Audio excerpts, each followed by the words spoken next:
Good, బాగున్నానండి.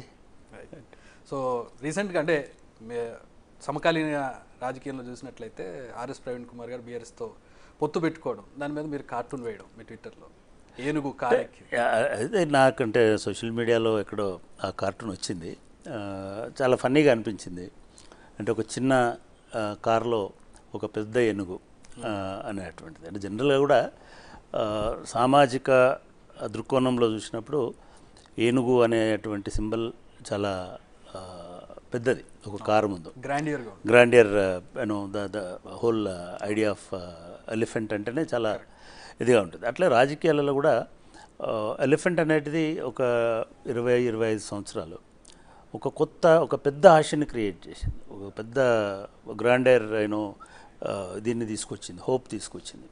అంటే అప్పటి వరకు నడుస్తున్నటువంటి రాజకీయాలకి ఒక భిన్నమైనటువంటి లేదా అవసరమైనటువంటి రాజకీయాలని ఇది ఒక పెద్ద ప్రణాళికతోటి ముందుకు వస్తాం, ఈ దేశం మొత్తాన్ని మేము ఆక్రమిస్తాం, ఈ దేశంలో రాజ్యాధికారం బడుగు బలహీన వర్గాలకు ఇస్తాం, ఇటువంటి ఒక ఉన్నత ఉదాత్తమైనటువంటి లక్ష్యంతో వచ్చింది. దానికి సింబలైజ్ చేసుకుంటూ ఏనుగు గుర్తును కూడా వాళ్ళు అట్లాగే ప్రొజెక్ట్ చేశారు కన్షీరామ్ గారి నుంచి ఇప్పటి వరకు కూడా. సో ఎవరో ట్విట్టర్లో నేను చూస్తుంటే ఎవరో కార్టూన్ పోస్ట్ చేశారు. అంటే ఒక చిన్న కారులో ఒక పెద్ద ఏనుగు కూర్చొని ఉండడం అనేటువంటిది. దాన్ని అది కొంత ఆసక్తిగా కొంత ఇదిగా అనిపించి ఇది జస్ట్ పాలిటిక్స్ మాత్రమే. ఆ లైన్ నేను అడగబోతున్నాను, జస్ట్ పాలిటిక్స్ నథింగ్ ఎల్స్. దాని అర్థం ఏంటి బిట్వీన్ ద లైన్స్? అంటే ఓన్లీ పెట్టిన సిద్ధాంతాలు కానీ లేకపోతే ఇంకోటి కానీ అసలు బహుజన్ సమాజ్ పార్టీలో ఉన్నటువంటి ఒక అంశమే అది. ఏ అవకాశాన్ని అయినా సరే వాడుకోవాలి, ఏ వాహనాన్ని కాంచీరామ్ గారు అదే చెప్తారు, ఏదైనా ఎక్కువ అధికారం పొంది అధికారం ఏ రూపంలో వచ్చినా ఎవరి పొత్తుతో వచ్చినా మనం ఇవాళ ఏం ఆశ్చర్యపోవాల్సిన అవసరం లేదు.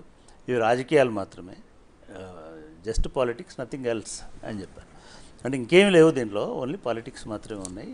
వేరే ఏదో సంఘ సంస్కరణలు, సమాజ ఉద్ధరణలు లేదా నిరుద్యోగుల గొంతులు ఇవన్నీ ఉండవు.